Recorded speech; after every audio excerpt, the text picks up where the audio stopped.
Hi എല്ലാവർക്കും സ്വാഗതം. നമ്മൾ ഇന്ന് സമയത്തെ മനസ്സിലാക്കാനുള്ള വളരെ പഴയതും എന്നാൽ അവിശ്വസനീയവുമായ ഒരു സിസ്റ്റത്തെക്കുറിച്ചാണ് സംസാരിക്കാൻ പോകുന്നത്. അതെ, പഞ്ചാംഗത്തെക്കുറിച്ച്. ഇത് വെറുമൊരു കാലണ്ടർ അല്ല കേട്ടോ. ശരിക്കും പറഞ്ഞാൽ ഇത് പ്രപഞ്ചവുമായി നമ്മളെ കണക്ട് ചെയ്യുന്ന സമയത്തിന്റെ ഒരു മാപ്പാണ്. അപ്പോൾ നമുക്ക് ഈ അത്ഭുത ലോകത്തേക്കൊന്ന് ഇറങ്ങിച്ചെന്നാലോ? ഈ പഴയ ശ്ലോകം ഒന്ന് നോക്കൂ. ഇതിൽ പറയുന്നത് എന്താന്ന് വെച്ചാ സമയത്തിന്റെ ഓരോ ഭാഗത്തെയും പറ്റി അറിയുന്നത് നമുക്ക് ചില ഗുണങ്ങളൊക്കെ തരും എന്നാണ്. ഉദാഹരണത്തിന് തിഥിയെക്കുറിച്ച് അറിയുന്നത് സമ്പത്ത് തരും, വാരം അറിഞ്ഞാൽ ആയുസ് കൂടും എന്നൊക്കെയാണ് പറയുന്നത്. അപ്പൊ ഒന്ന് ഓർത്തു നോക്കൂ, പണ്ടുള്ളവർ സമയത്തെക്കുറിച്ചുള്ള അറിവിന് എത്രമാത്രം വില കൽപ്പിച്ചിരുന്നുവെന്ന്. നമ്മളിപ്പോ സമയം നോക്കുന്നത് എങ്ങനെയാ? മണിക്കൂറ്, മിനിറ്റ്, സെക്കൻഡ് അല്ലേ? എന്നാൽ പഞ്ചാംഗം സമയത്തെ കാണുന്നത് അങ്ങനെയല്ല. അതനുസരിച്ച് ഓരോ നിമിഷത്തിനും പ്രപഞ്ചത്തിൽ നിന്ന് കിട്ടുന്ന അതിൻ്റേതായ ചില സ്വഭാവങ്ങളുണ്ട്. അപ്പോ എന്താണ് ഈ പഞ്ചാംഗം? സിമ്പിളായിട്ട് പറഞ്ഞാൽ സൂര്യന്റെയും ചന്ദ്രന്റെയും ആകാശത്തിലെ സ്ഥാനങ്ങൾ വെച്ച് ഓരോ ദിവസത്തെയും 5 പ്രധാന കാര്യങ്ങൾ പറയുന്ന ഒരു കാലണ്ടറാണ്. അതായത് ഏതൊരു നിമിഷത്തിന്റെയും ഒരു പ്രത്യേക ക്വാളിറ്റി അല്ലെങ്കിൽ സ്വഭാവം മനസ്സിലാക്കുക. അതാണിതിന്റെ ലക്ഷ്യം. പഞ്ചാംഗം ശരിക്കും മനസ്സിലാക്കണമെങ്കിൽ നമ്മളൊരു കാര്യം ചെയ്യണം. പ്രപഞ്ചത്തെ അത് നോക്കിക്കാണുന്ന അതേ കണ്ണിലൂടെ കാണണം. നമ്മൾ സ്കൂളിൽ പഠിക്കുന്ന ജ്യോതിശാസ്ത്രത്തിൽ നിന്ന് കുറച്ചൊന്ന് മാറ്റി ചിന്തിക്കേണ്ടി വരും. ഇതാണ് ആ പ്രധാന വ്യത്യാസം. നമുക്കറിയാം ഗ്രഹങ്ങളെല്ലാം സൂര്യനെയാണ് ചുറ്റുന്നതെന്ന്. എന്നാൽ പഞ്ചാംഗം കണക്കുകൂട്ടുന്നത് ഭൂമിയിൽ നിന്ന് മുകളിലേക്ക് നോക്കുമ്പോൾ നമുക്ക് എന്ത് കാണുന്നു എന്നതിനെ അടിസ്ഥാനമാക്കിയാണ്. അതായത് ഭൂമിയാണ് സെന്റർ. ഇത് പ്രപഞ്ചം അങ്ങനെയാണെന്ന് പറയല്ല, മറിച്ച് ഭൂമിയിൽ നിന്നുള്ള കാഴ്ചയെ അടിസ്ഥാനമാക്കിയുള്ള ഒരു കണക്കുകൂട്ടൽ രീതിയാണ്. ഇനി ഈ കണക്കുകൂട്ടലുകളിൽ ഉപയോഗിക്കുന്ന പ്രധാന ആകാശഗോളങ്ങളെയാണ് ഗ്രഹങ്ങൾ എന്നു പറയുന്നത്. ആരൊക്കെയാണ് ഈ ഗ്രഹങ്ങൾ? സൂര്യൻ, ചന്ദ്രൻ, ചൊവ്വ, ബുധൻ, വ്യാഴം, ശുക്രൻ, ശനി. കൂടെ രാഹു, കേതു എന്നു പേരുള്ള 2 ഛായാഗ്രഹങ്ങളുമുണ്ട്.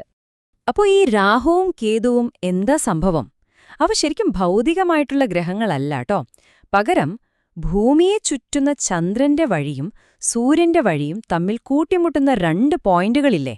ആ ഗണിതശാസ്ത്രപരമായ പോയിന്റുകളെയാണ് രാഹുവും കേതുവും എന്ന് വിളിക്കുന്നത്. നോർത്ത് നോഡും സൗത്ത് നോഡും. ഈ ഗ്രഹങ്ങളെല്ലാം സഞ്ചരിക്കുന്നതായി നമുക്ക് തോന്നുന്ന ഒരു ആകാശപാതയുണ്ട്. ഭൂമിക്ക് ചുറ്റുമുള്ള 360 ഡിഗ്രിയിലുള്ള ഒരു വലിയ ബെൽറ്റ് പോലെ. ഇതിനെയാണ് രാശിചക്രം എന്ന് പറയുന്നത്. ഈ പ്രപഞ്ച നാടകങ്ങളെല്ലാം അരങ്ങേറുന്ന ഒരു വലിയ സ്റ്റേജാണെന്ന് സങ്കൽപ്പിക്കാം. ഈ 360 ഡിഗ്രി രാശിചക്രത്തെ 30 ഡിഗ്രി വീതമുള്ള 12 തുല്യ ഭാഗങ്ങളായി തിരിച്ചിട്ടുണ്ട്. ഈ ഓരോ ഭാഗത്തെയുമാണ് നമ്മൾ രാശി എന്ന് പറയുന്നത്. മേടം, ഇടവം, മിഥുനം എന്നൊക്കെ കേട്ടിട്ടില്ലേ? അതാണ് സംഭവം. ഓരോ രാശിക്കും ആ ഭാഗത്തുള്ള ഒരു പ്രധാന നക്ഷത്രക്കൂട്ടത്തിന്റെ പേരാണ് കൊടുത്തിരിക്കുന്നത്. ഇനി പഞ്ചാംഗത്തിലെ ഏറ്റവും പ്രധാനപ്പെട്ട 2 താളങ്ങളെക്കുറിച്ച് നോക്കാം. അതായത് സൂര്യന്റെയും ചന്ദ്രന്റെയും ചലനങ്ങളെ എങ്ങനെയാണിത് ഒരുമിച്ച് കൊണ്ടുപോകുന്നത് എന്ന് കാണാം. പ്രധാനമായും 2 രീതികളാണ് പഞ്ചാംഗത്തിലുള്ളത്. ഒന്ന് സൗരമാനം. പേര് സൂചിപ്പിക്കുന്നതുപോലെ ഇത് സൂര്യന്റെ ചലനത്തെ അടിസ്ഥാനമാക്കിയുള്ളതാണ്. അതായത് സൂര്യൻ 12 രാശികളിലൂടെയും സഞ്ചരിച്ച് ഒരു വർഷം പൂർത്തിയാക്കുന്നത്. രണ്ടാമത്തേത് ചന്ദ്രമാനം. ഇത് ചന്ദ്രനെ അടിസ്ഥാനമാക്കിയാണ്. ഒരു അമാവാസിക്ക് ശേഷം അടുത്ത അമാവാസി വരുന്നതുവരെയുള്ള സമയമാണ് ഒരു ചാന്ദ്രമാസം.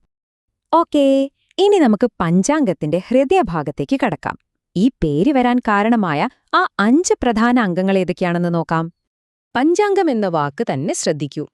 സംസ്കൃതത്തിൽ പഞ്ച എന്നാൽ 5, അംഗം എന്നാൽ ഭാഗം. അപ്പോൾ പഞ്ചാംഗം എന്ന് പറഞ്ഞാൽ 5 ഭാഗങ്ങളുള്ളത്.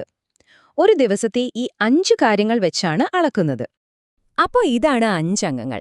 1 വാരം, അതായത് ആഴ്ചയിലെ ദിവസം, ഞായർ, തിങ്കൾ, ചൊവ്വ അങ്ങനെ. 2 തിഥി. ഇത് സൂര്യനും ചന്ദ്രനും തമ്മിലുള്ള ദൂരത്തെ അടിസ്ഥാനമാക്കിയുള്ള ഒരു ചാന്ദ്രദിനമാണ്.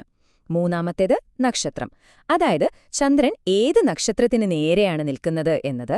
4 യോഗം, സൂര്യന്റെയും ചന്ദ്രന്റെയും സ്ഥാനങ്ങൾ ചേരുമ്പോഴുണ്ടാകുന്ന ഒരു പ്രത്യേകാവസ്ഥ. പിന്നെ 5ാമത്തേത് കരണം, അതായത് ഒരു തിഥിയുടെ ഇതിൽ ഈ തിഥി എന്ന ആശയം വളരെ പ്രധാനപ്പെട്ടതാണ്. ഇതൊരിക്കലും നമ്മുടെ 24 മണിക്കൂറുള്ള ഒരു ദിവസമല്ല. സൂര്യനിൽ നിന്ന് ചന്ദ്രന്റെ കോണീയ ദൂരം 12 ഡിഗ്രി കൂടാൻ എത്ര സമയമെടുക്കുന്നു അതാണ് ഒരു തിഥി. അതുകൊണ്ട് ചിലപ്പോൾ ഒരു തിഥിക്ക് 24 മണിക്കൂറിൽ കൂടുതലോ കുറവോ ദൈർഘ്യമുണ്ടാകാം. ഒരു ചാന്ദ്രമാസത്തിൽ മൊത്തം 30 തിഥികളുണ്ട്. ഈ ചിത്രം കണ്ടോ? രാശിചക്രത്തെ നമ്മൾ 12 രാശികളായി തിരിച്ചിട്ടുണ്ടെന്ന് പറഞ്ഞില്ലേ? അതുപോലെ തന്നെ 27 നക്ഷത്രങ്ങളായും തിരിച്ചിട്ടുണ്ട്. ഓരോ സമയത്തും ചന്ദ്രൻ ഈ 27 ഭാഗങ്ങളിൽ ഏതിലാണോ നിൽക്കുന്നത് അതാണ് അന്നത്തെ നക്ഷത്രം.